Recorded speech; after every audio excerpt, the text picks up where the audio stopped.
Hey mga Lods, good morning sa inyo. So nandito pala ako sa may bandang Pasig. So dito yung school ko ng Korean.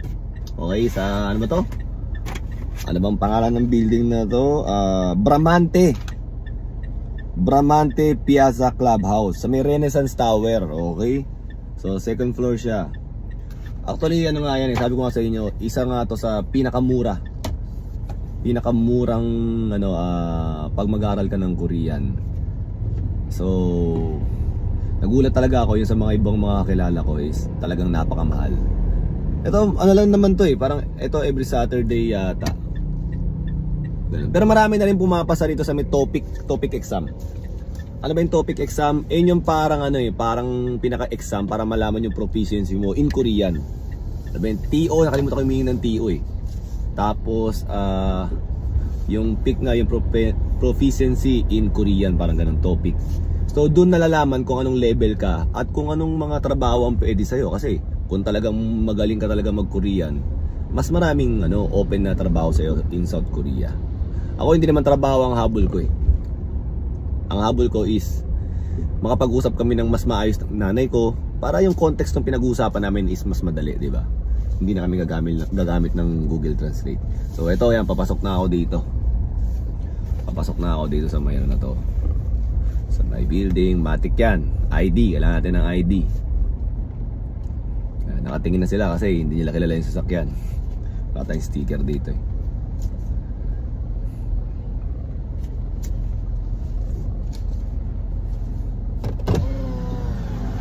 Kaya, morning. Whatever. Sa yung isa may Korean church. Korean church? Apo. Korean church yun, Lods. Thank you po kaya. Alam niyo na yung something, sir? Alam kami po na po. Salamat.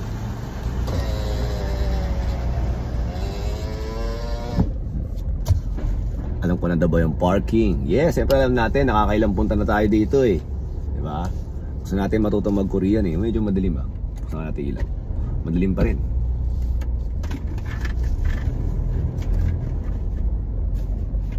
May ilaw dito na, may ilaw dito. Kampihan mo na, drive muna tayo.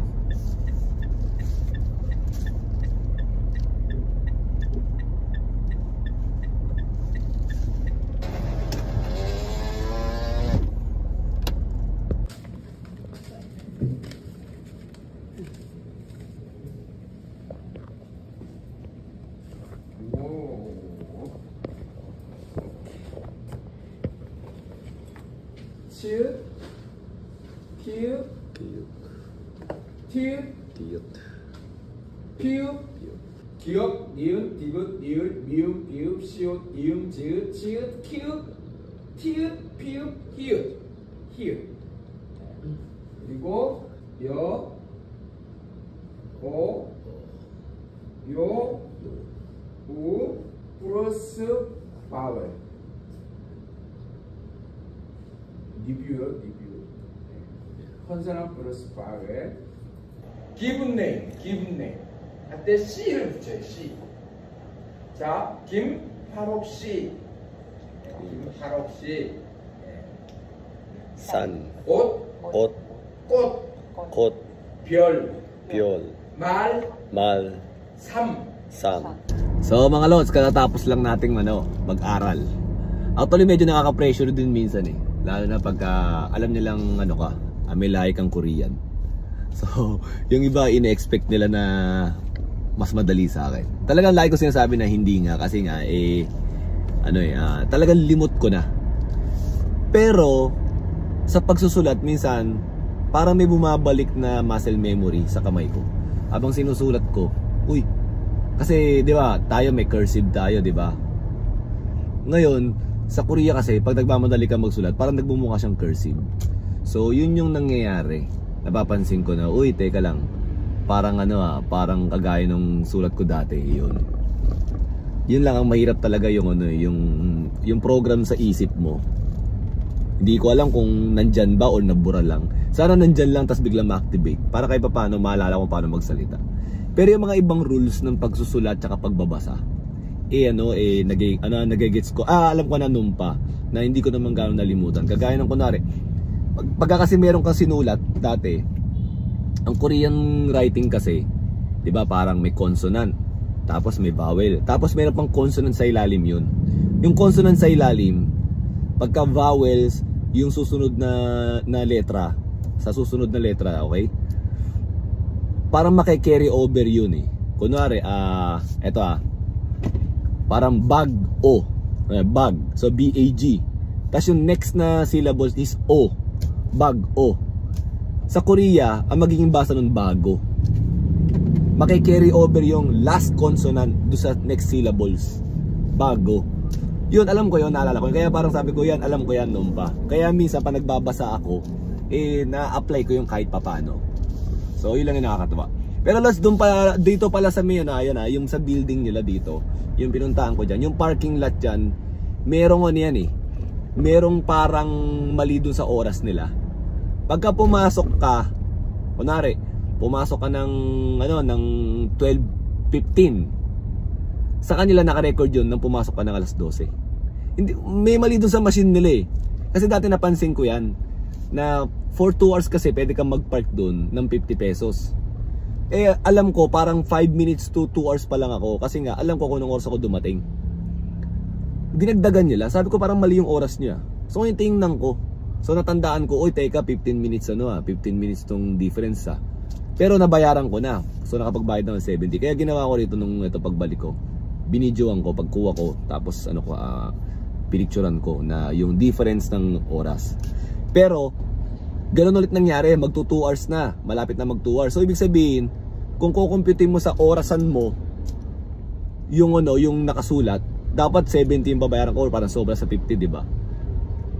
Itong pumalit na gwardiya ngayon, honest, tingnan niya, sa machine niya titingnan. Siyempre kung yung machine niya nagbigay ng unang oras, sa machine mo din titingnan dapat, di ba?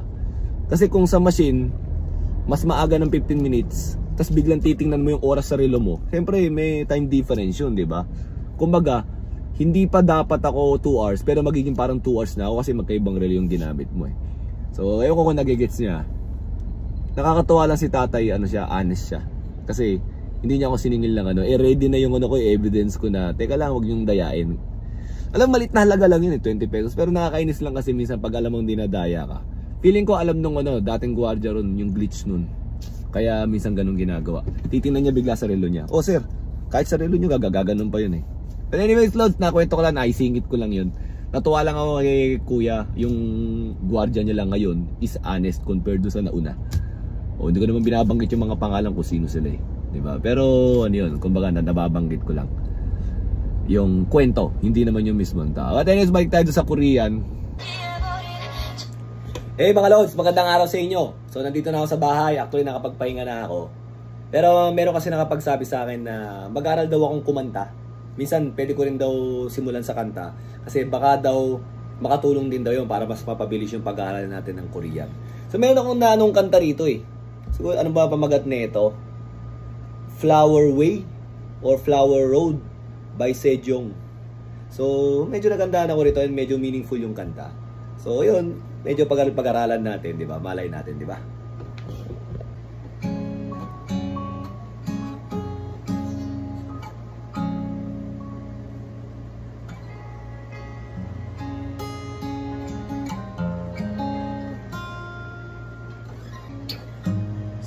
세상엔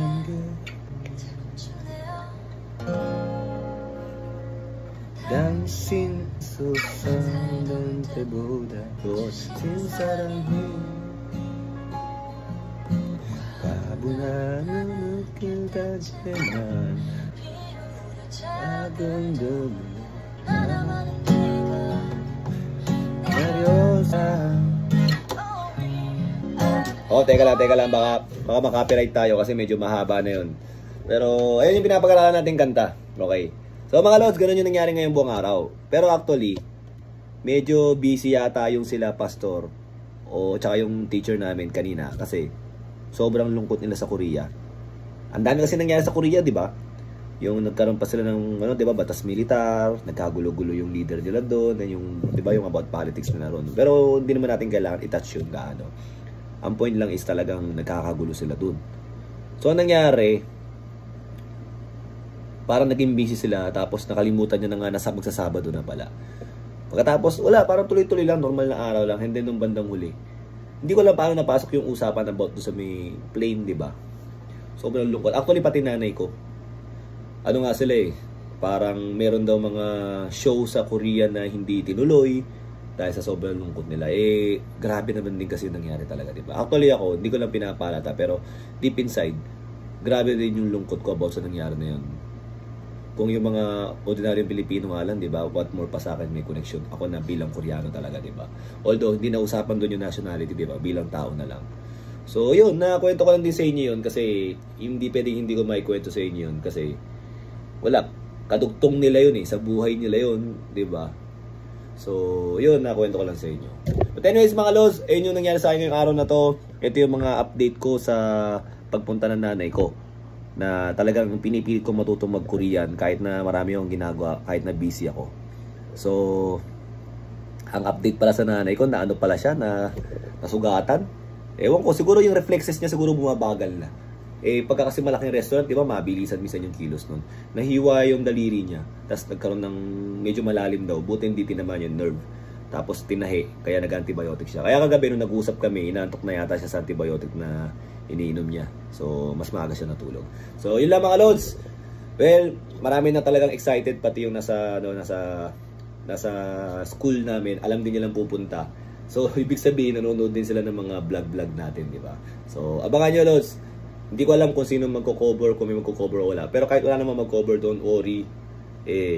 Bilang ganti ko sa inyo sa pagsuporta sa akin is, siyempre, i-update ko kayo sa mga mangyayari. Lalo na sa araw ng pagdating niya. So, yun lang mga lods. Thank you.